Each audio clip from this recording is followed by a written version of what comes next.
Hello everyone, I hope you are all doing well at home. You are now watching Success STPM 2021 on DD TV KPM, and my name is Hanif Sean. I am super excited for what we're going to learn today. There's a lot of creativity, there's a lot of, it's a beautiful subject, and definitely we will be learning literature in English for paper 3. And of course, we were wondering who will be teaching us today. We have a special instructor for you. If you want to know more, let's check out her profile.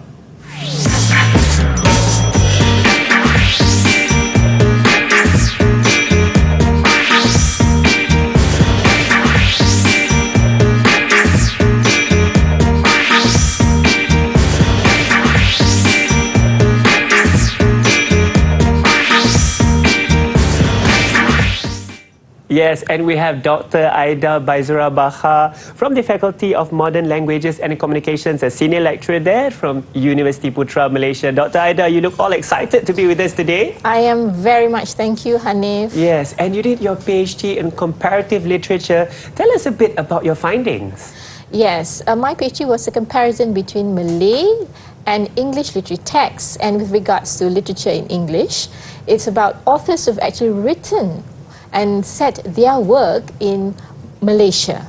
And they focus on our culture, they focus on our language, and they focus on everything about Malaysians. Oh, that's very, very interesting. I Yes. think that's definitely insightful. It will be very helpful for what we're going to learn today about literature in English paper 3. Yes. Shall we start our lesson?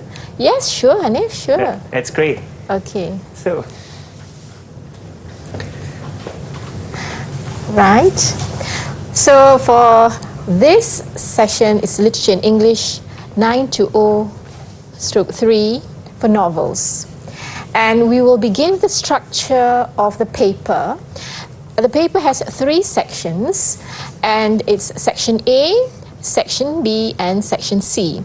Now, section A has 2 questions in which students or candidates are supposed to choose only one question to answer. And from sections B and C, there are 2 compulsory essays. And each question will carry 25 marks, so the overall marks will be 75. Now, let's go quickly to section A, which is critical appreciation. Like I've stated earlier, 2 questions, one from each novel, and I'm sure all of you will know that the novel is Pride and Prejudice by Jane Austen, and the second novel is The Joy-Luck Club by Amy Tan.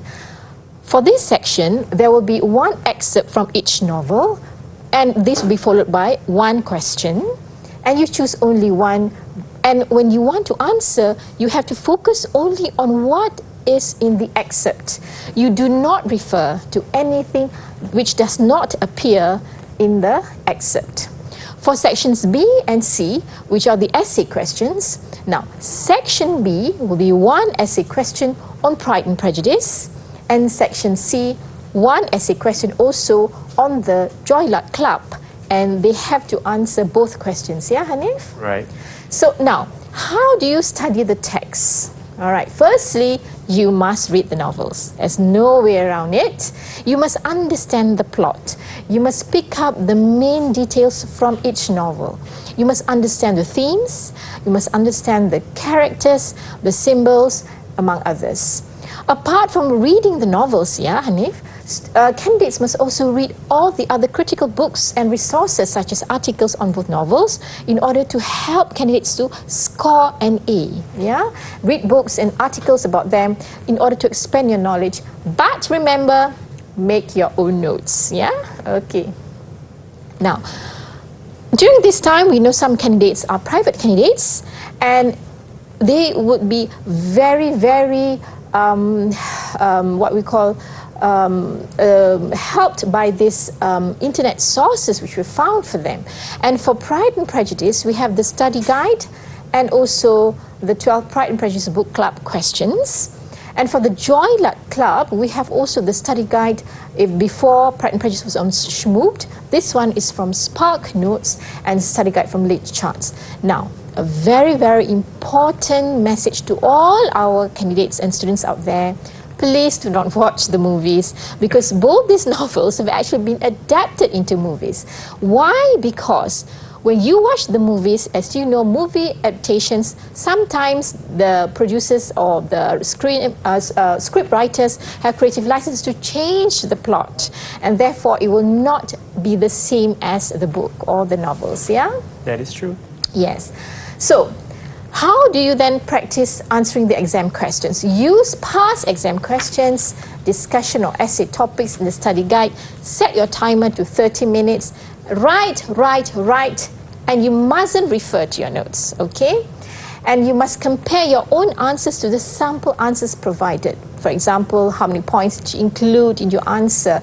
How many examples from the novel did you use to support your points? And how logical was your answer? Remember, practice makes perfect, yeah? Answering your exam questions, time management, very important. Now, the exam will be 2 hours, therefore, 3 questions, roughly 40 minutes per question, 10 minutes for preparation, and 30 minutes for writing. Now, read the questions, underline the important words, think and plan what to write. So, your essay will be introduction, 1 paragraph, followed by the body, meaning the 3 to 5 main points with all the relevant examples from the novel, and a conclusion, which should only be a very short paragraph. A minimum of 3 and a maximum of 5 will guarantee an A for all of our students. Focus again only on what is in the excerpt. Read the passage to understand what is happening in the excerpt, not outside. You must then go back to the question and then this time link it to the excerpt, underline words, phrases and others which you may find significant in relation to the question. Right.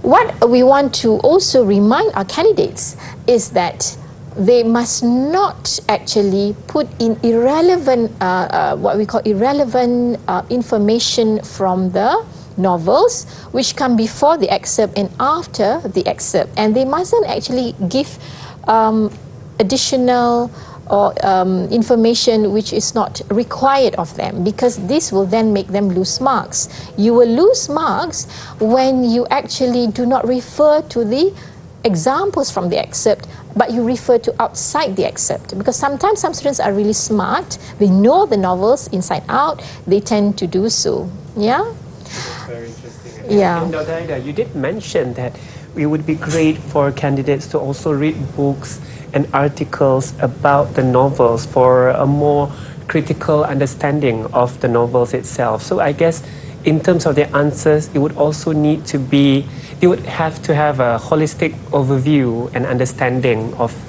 how the novel is, and of course the opinions of other critics, I'm guessing. Yes, you're right, Hanif. What happens is that when they actually refer to all these sources, what we call literature review of the novels and the works, it means that they are also considering what other critics or other previous answers have actually contributed to them understanding the question. So the answer will be much more enriched and will not be too rigid in terms of displaying the candidate's ability to answer the question critically, because the difference between an A student and a C student, or an A result and a C result, is exactly what you just said, when they are able to bring in extra information which may not be what they have been taught at schools or when they have learned themselves. Yes. Right. Yeah, so I think those are very important points that Dr. Aida have shared with us. Always keep that in mind, and of course understanding the format of questions and which one you will answer. Remember, always have that in mind. And of course, we're going to take a short break right now. If you would like to know more, continue to stay tuned with us on Sukses STPM 2021 on Didik TV KPM. Didik TV KPM. Welcome back with us. You are now watching Sukses STPM 2021 on Didik TV KPM. Today we're learning a beautiful subject, which is literature in English, and we have an instructor with us today, which is Dr. Aida Baizura from University Putra Malaysia. Dr. Aida, I believe in this segment we'll be learning and deep diving a bit more in section A. Is that right? Yes, right, Hanif. Yes. Let's learn a bit more about section A right now. Okay, thank you. Now, for section A, as I mentioned earlier, is actually on critical appreciation, which is 2 questions. Question number 1 on Pride and Prejudice.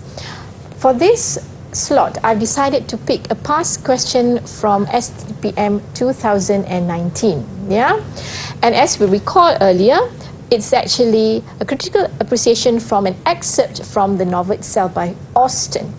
Now, what I've done here, okay, candidates are 2. First, I have colored in red what we called, earlier we say you have to identify certain parts of the excerpt which will help you to answer the question. And then the ones which have been underlined are those in which you can use as your textual evidence from the excerpt to support your points. Yeah. So this one is the first part of the excerpt. This is the second part of the excerpt. And this is a third part of the excerpt. As you can see, what I've done is to underline importance point from the excerpt and to color in red those which will help to answer the question. And what is the question? With close reference to the excerpt above, discuss Jane's reaction to and concern about Elizabeth's breaking news. So, if you've read the novel, you will know the breaking news actually refers to Jane asking about Elizabeth's feelings toward Mr. Darcy, who she has a feeling for. So in your introduction, you have to write about the context of the excerpt. You have to quickly go into saying that for this excerpt, this is when Elizabeth actually confides in Jane that she and Mr. Darcy or Darcy are in love. And Jane, because you're going back to the question of intent, yeah, to discuss Jane's reaction to and concern about Elizabeth's breaking news about her relationship with Darcy, or about her Darcy, we call it, Jane finds it hard to believe that Elizabeth and Darcy could be in love because they think that Elizabeth dislikes Darcy. After we've given the introduction, to set the context of the excerpt, you go to the body, meaning the points of 3 to 5 points as I've stated earlier before. So what exactly are Jane's reaction and concern? So you have to focus only on the character Jane. When you're writing your answer, write by focusing on Jane, who is uncertain whether or not Elizabeth will have a happy life. She is concerned also that the union is devoid of love when she says, and as you can see, this is a direct quotation from the excerpt. Okay? And then the third point, only after she is certain of Elizabeth's feelings for Darcy are mutual, that she feels happy for her sister. Also, you can put in your points the use of exclamation marks from the excerpt, such as, "Oh, Lizzie, good heaven, can it be so?" which show Jane's worry regarding the improbability of Darcy and Elizabeth being in love. So if we go back to the excerpt here, you need to support your point with textual evidence, meaning examples from the excerpt itself. Okay, like I've given in here. Alright. So, after you've actually done your body, meaning you've actually answered the body part, you then go to the conclusion. Remember, only a short paragraph, okay? So you summarize what you've actually written. Do not bring in other irrelevant information. Just go back to your body and say, Jane's reaction and concern actually changes. She is at first unsure if Elizabeth and Darcy could be in love, but later becomes sure when she hears of Elizabeth's own emotional confession of her feelings towards Darcy. Alright, so you can see that the answer is only contextualized according to the excerpt. It does not refer to anything outside or before the excerpt or anything happening after the excerpt. It is only focused on the excerpt. So remember, again, focus only what is in the excerpt. Do not summarize the plot of the story, because sometimes students tend to do that. They summarize first and then only they refer to the excerpt. understand clearly what the question is asking for. In this sample is Jane's reaction and concern. Use quotes from the excerpt as textual evidence to support your points. Organize your essay clearly and logically. Introduction, body, conclusion, and lead your reader from one point to the next. So, that is question 1 on Austen's Pride and Prejudice. Okay? So, question number 2 of the critical appreciation, which is part of section A, is on the Joy Luck Club. Again, I'm taken from STPM past question 2019. Once again, what I've done is, this is a question, with close reference to the excerpt above. Discuss what the gatherings represent to the narrator and her friends. So, what I did was, I focused on what the question wanted. The gatherings. This is an excerpt on the gatherings and the narrator. There is a narrator and there are her friends. So, going back to the excerpt, I underlined examples which will be used to support my points in red, and then I will then link it to my points to answer my body. Again, we begin with introduction.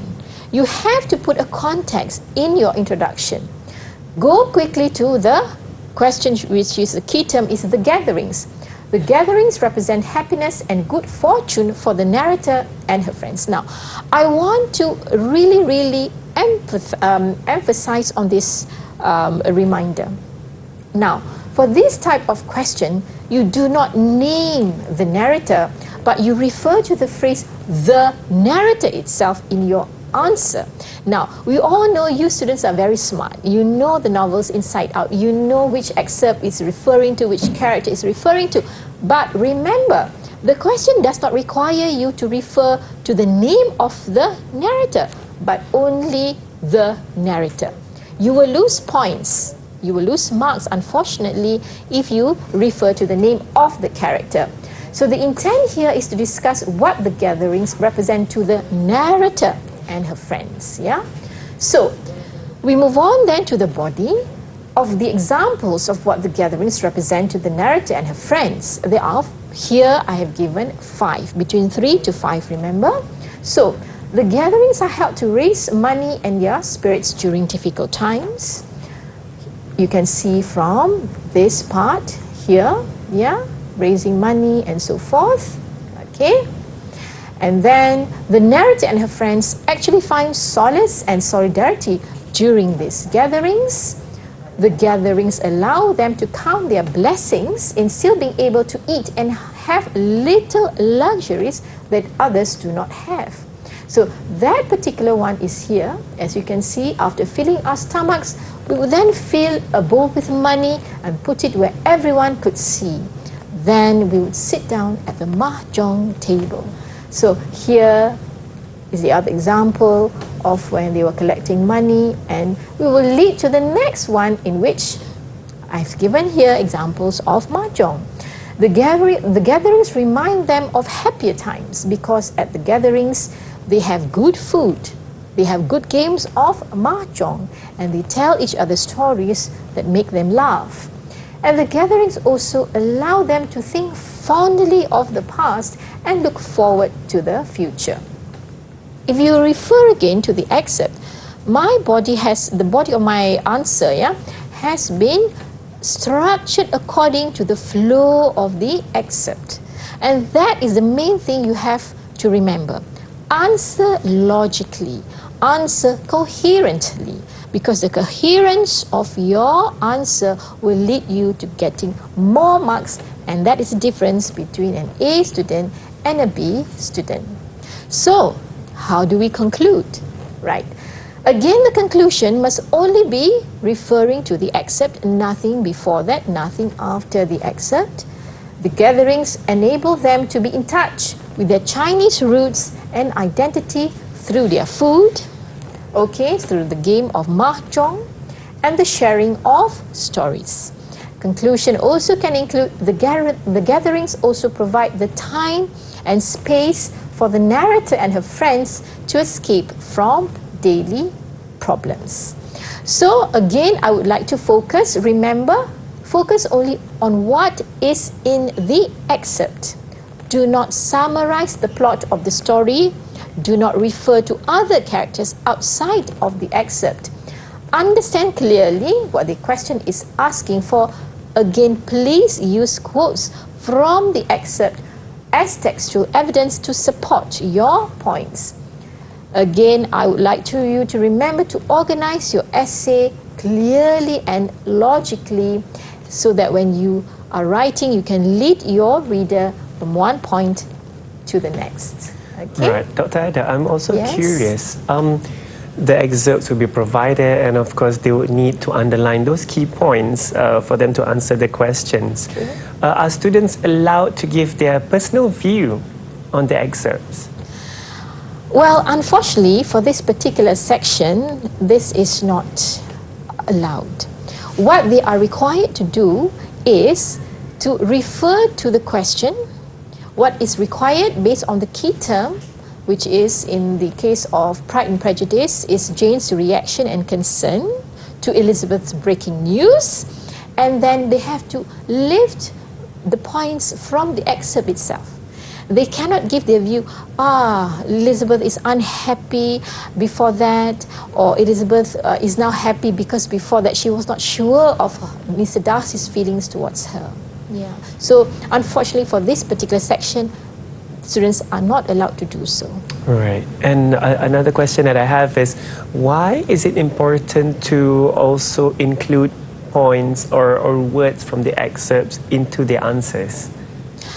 Now, this is a very good question, Hanif, because it is required in the answer scheme.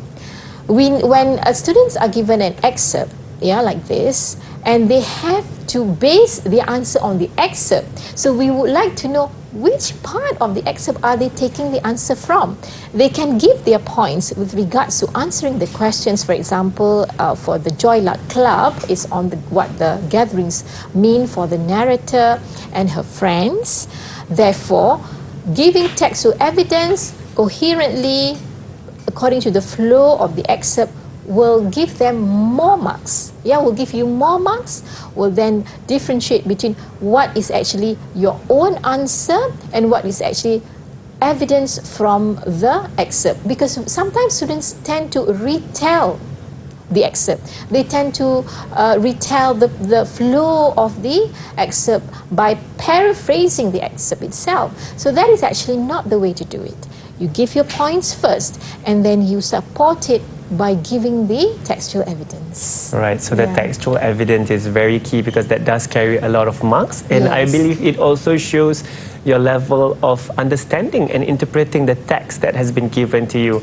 And I really appreciate the fact that you said to structure the flow of our answers to follow based on the flow that was given in the excerpts, which is also very important. Correct. And you did mention that it is also very important for us to use the correct terms, such as the narrator, the friends, rather than putting our own thoughts about it, despite it being accurate, but it might not fulfill the question. Yes, right? Correct. That is another important and very good reminder, Hanif. The question is actually not a leading one in terms of it's structured to focus only on the excerpt. Like we know, and as said earlier, some students are really good students and they know the novels inside out. But unfortunately, the questions have been set in such a way, not really to trick the students, but to see whether they are able to answer the questions. Because sometimes students, they answer what they know. They don't understand the question, but they answer what they know. So what they know is the character's name. They know the name of her friends, the narrator in Joy Luck Club. So therefore, they tend to do so, but please remember, answer the question. Answer the question, that's very important. And of course, while you deep dive further in section A, we'll be taking a short break here. So if you want to know more, continue to stay tuned with us on STPM, Sukses STPM 2021 on Didik TV KPM. Didik TV KPM. And welcome back to Success STPM 2021 on DDET TV KPM. Today we're learning literature in English 3 and we're going to deep dive further in section B. I believe this would carry a lot of marks as well. And with me is Dr. Aida Baizura Bahar from University Putra Malaysia, where she's going to be giving us lots of tips and tricks on how we will be scoring A for this paper. Right, Doctor? Thank you, Hanif. So, for section B, I have chosen the SPM 2019 past paper. It's an essay, question 3, on Pride and Prejudice by Jane Austen. Now, the question here is, with close reference to Pride and Prejudice, discuss how the social status of women is reflective of the historical context during Austen's time. I have to admit that this essay question requires a lot more than just the excerpt as we've given in section A. This is the place where students actually combine their own knowledge about the novel with their extra reading based on other sources, like we have mentioned earlier. Again, the essay requires this structure. The first part, as usual, is the introduction to present the context of the question. What is the question? Outline the historical context during Austen's time, where social status is actually important, paramount in 19th century England, which is the setting of Austen's novel. For this part, students are actually given the freedom to write more, to actually share their knowledge outside the novel, because the intent here is to discuss how the social status of women is reflective of the historical context during Austen's time. The keyword here are the social status of women. How does it reflect the historical context during Austen's time? And you know here the mention of the author, namely Austen. Now, all these three keywords then should be in your body of the essay. Like I've written here, the social status of women, which reflects the historical context during Austen's time. Number 1, women with no financial status have difficulty getting married. Here, you need to name the characters, the female characters who represent the women and relate it to their social status. In the novel, we have the Bennet sisters, Jane, we have Elizabeth, we have Charlotte. You show some examples of different conditions of finding the right partner and happiness. Okay? For the second answer, at this point in time, during Austen's time, the historical context was such is that women were denied education. They were denied access to business and action. Therefore, their choices in life are more limited.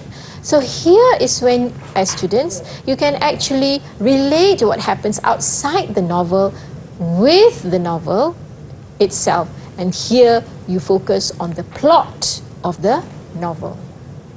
All right? The third point is women who are independent, who are studious or studious for some people, and talented, were not regarded as feminine. And then you gave example of a character from the novel who may not be reflective of that time, but who are actually written in the novel by Austen. And Elizabeth Bennet is seen as not following decorum because she is independent. Apart from Elizabeth, you can also refer to other characters or other sisters of the Bennet sisters. For example, Jane, who went on to find her own partner in marriage without being chosen by her own parents, without him being chosen by her family members, and which she chose to fall in love with her own partner. For the conclusion then, you round it out and then you refer to the introduction and the question again.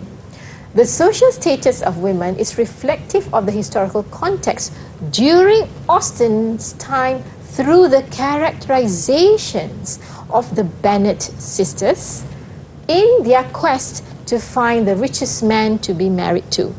Now, before here, you can also see that we did not miss that. We put that the financial status. Because if you know the novel, it has the most famous first sentence from chapter 1, and I'm sure you know this, it is a truth universally acknowledged that a man who has good fortune is in want of a wife. Therefore, finance part here is then related to the conclusion, meaning they have to find the richest man during the time to sustain their lives, because remember, they do not have access to education, they do not have access to earning their own money, and they are not, unfortunately, independent.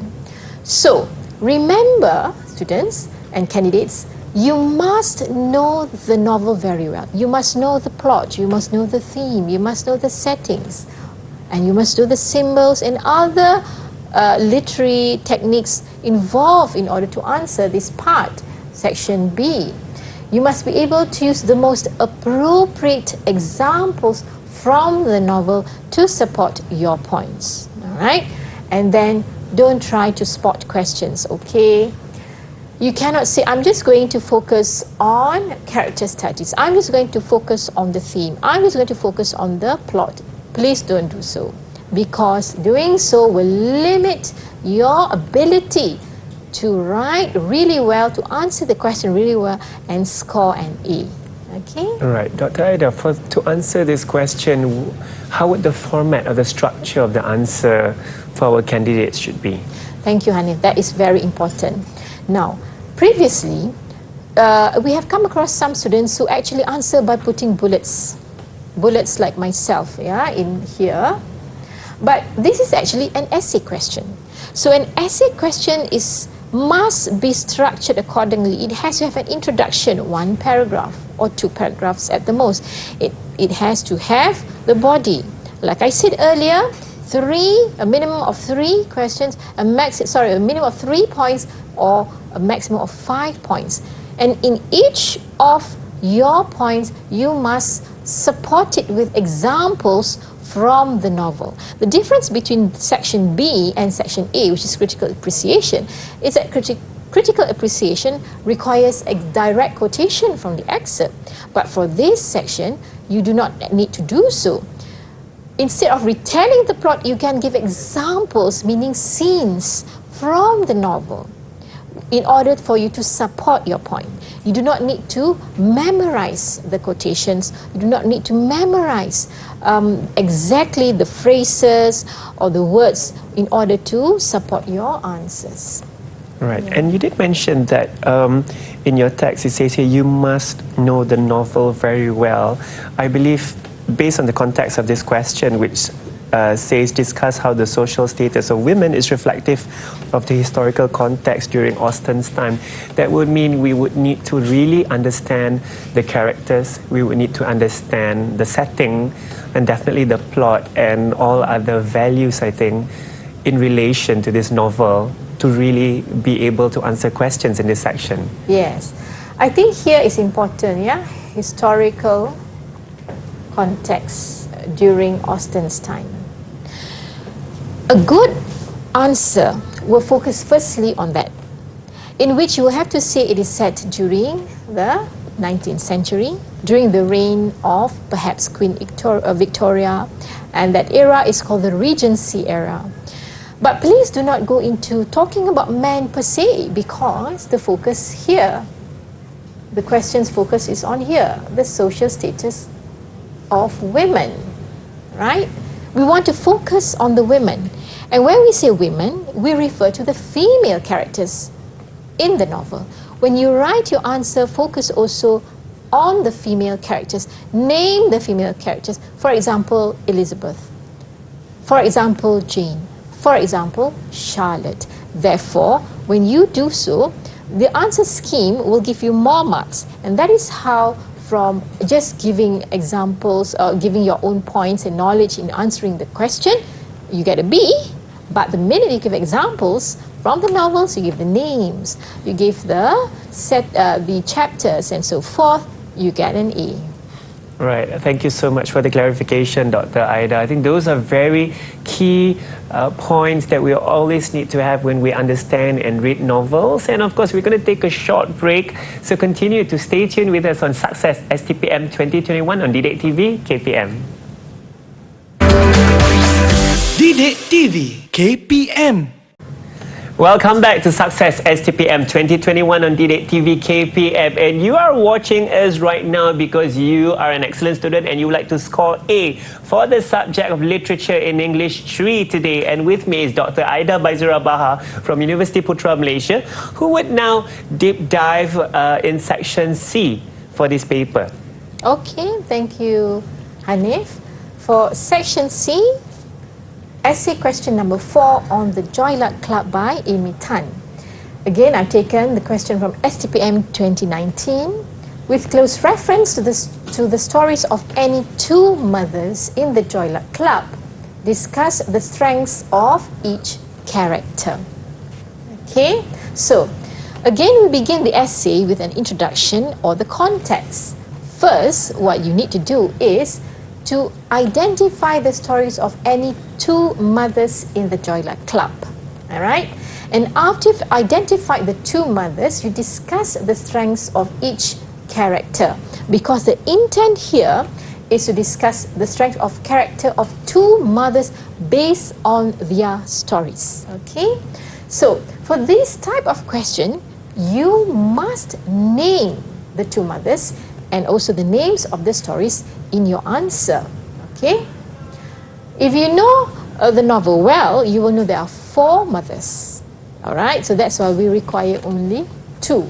So, for the body of your essay, in order to answer this type of question, you can discuss any 2 of the following mothers. Alright, the first mother is Su Yuan Wu, and then what you do is you retell the story of her story, but in order for you to get higher marks, you need to focus on the strength of her character in the story. Because if you know the novel well, you will know the plot revolves around them and their relationship with their own daughters.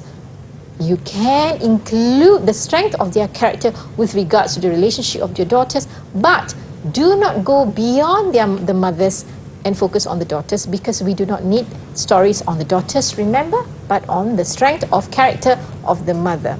So if you look at here, her name is Su Yuan, and it says here she was the one who set up the Joy Luck Club, and her daughter Jing Mei was given the task to find stories of her lost babies back in China.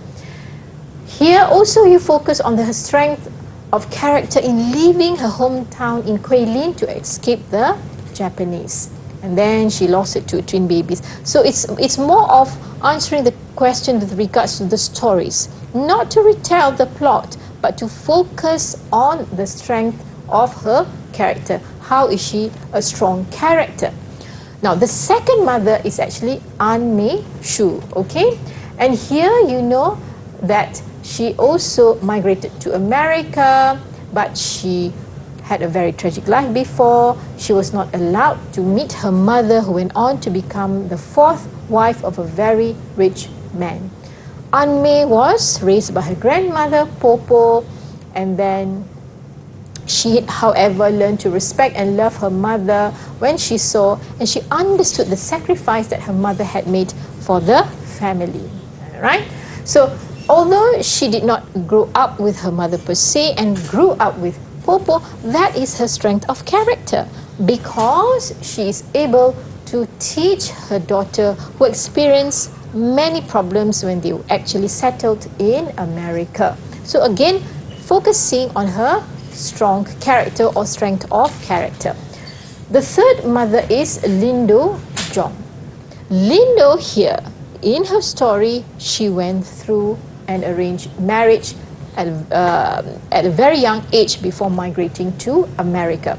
Coming from a poor family and married into a rich family, unfortunately her husband mistreated her. Yeah.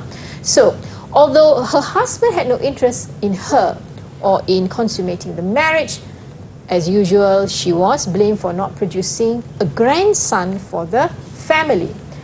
The strength of her character, however, comes here. She's able to leave her marriage.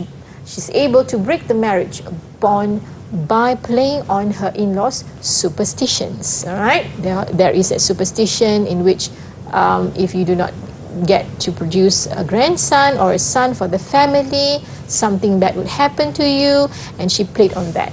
And Lindo taught her daughter Waverley the art of indivisible strength in order to rise above their own problems. So although it seems that for Lindo there are problems, you can present the problems first, and then you write it in such a way that you focus on her strength of character in overcoming or solving her problems. The fourth mother in which you can choose is Yin Ying Sinclair. Now, Yin Ying, compared to the rest, actually comes from a very rich family in China. However, her strength of character is displayed when she married a bad man who left her to live with another woman. In the novel, she calls herself the Tiger Lady because she was born in the year of the tiger. As we all know, this year is also the year of the tiger. I was myself born in the year of the tiger together with my husband. Yeah, so as a tiger, and you relate it to her strength of character, the tiger is strong. The animal tiger is strong, it's fierce, it's cunning. So that was actually her strength of character. So when her Chinese husband died, at the hand of his mistress, she then married an American man called Clifford Sinclair, who then brought her to America. So she was not, perhaps she's different from the other mothers because she didn't migrate due to poverty, but because she left a bad marriage and got married to an American. So here, however, her strength of character is that she's able to compromise. She learned to live with lesser than what she was used to when she was back in China, and she tries to pass on her wisdom on Chinese culture to her daughter Lena, whom she believed to be very similar in values to herself. So you can choose any two. So please, again, the question requires to answer only two. Do not answer three. Do not put in 4, because examiners will only mark 2. Okay, the first 2 as per in your essay. So in conclusion, in the Joy Luck Club, the stories of the mothers tell us of the strengths of each character. You just summarize, do not introduce new information in your conclusion. Remember, like before in section B, you must know the novel well, support with appropriate examples from the novel, and then don't try to spot your questions. Okay, so common mistakes in which most students won't be able to score an A or a B, but maybe get a C. So to get an A for all sections, you must study both texts, right? Know both of them thoroughly. Some students make the mistake of not reading the question carefully. They answer what they know. They do not think, they do not plan before they write the answer. They do not provide evidence or the most appropriate examples from the novel. Their arguments are not logical, it's confusing, the reasoning is off tangent, as we call it, and more importantly, the most common mistake is padding. Include unnecessary information. We do not ask you about the plot, all of a sudden the plot of the story, etc., etc. You then include the theme of the story, etc., etc. No. Go straight to answering the question. And bad time management. Some students, they do not know the format. They think that they have to answer all 4, but actually they need to answer only 3. So, the difference here also, which I need to share with you, is on quotation, paraphrase, and summary. Quotation is required, is a must for you in order to score for section A, which is critical appreciation. Original text word for word with quotation marks. You paraphrase or you summarize for section B and C. You do not need to put in direct quotation. You put a section of a text using your own words. You change the phrase of the original text but you keep the original meaning of the text or the novel. And when you summarize, also you state the main ideas and findings of the novels into your own words by presenting a general overview, normally much more shorter. Remember, this one is for section A, this is section B and C, B and C. Okay? So my final words of advice is, firstly, read the question. Think carefully what the question is actually asking for. Filter the information, meaning don't include information on plot or imagery or theme unless it is directly relevant to the question. Structure your essay logically, introduction leading to the body of the essay, leading to conclusion, and show how your ideas are connected by using linking words and transitions to move from one point to another so that it's a smooth flow of your essay. For example, using firstly or my second point, next I move on, finally. So all the best to our candidates, STPM Literature in English 920/3 2021, and I'd like to end this with a poem. When a task has just begun, never leave it till it's done. Be the labor big or small, do it well or not at all. There Thank you go. you. Do it well or not at all. So it's either you sink or you swim. Correct. It's very important, right? Yes. And of course, Dr. Aida, I think those are very important tips that you have shared with us, especially it's also new and very enlightening to me regarding the quotation, paraphrase, as well as summary. And I believe we really appreciate your final words of advice where you say to really read the question carefully and understand what is required and not go out of context, especially when an excerpt has been given to us.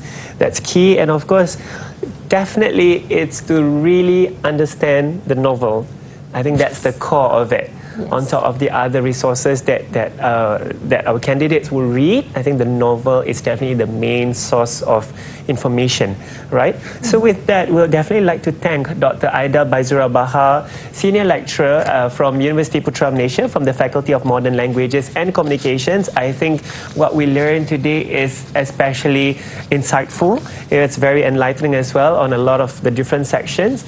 And we hope that you will continue to be always being attentive, always very focused, always, of course, loving books. I think loving books will be very important. I'm a reader as well. I love to read a lot of novels, and I think that's key for us to be able to score well in this paper, Literature in English 3. So thank you for joining us today in Sukses STPM 2021 on Didik TV KPM. I'm sure all of you would like to score in all your papers. So what would you do? Continue to check out our other programs at Didik TV KPM. We hope to see you again, and bye everyone.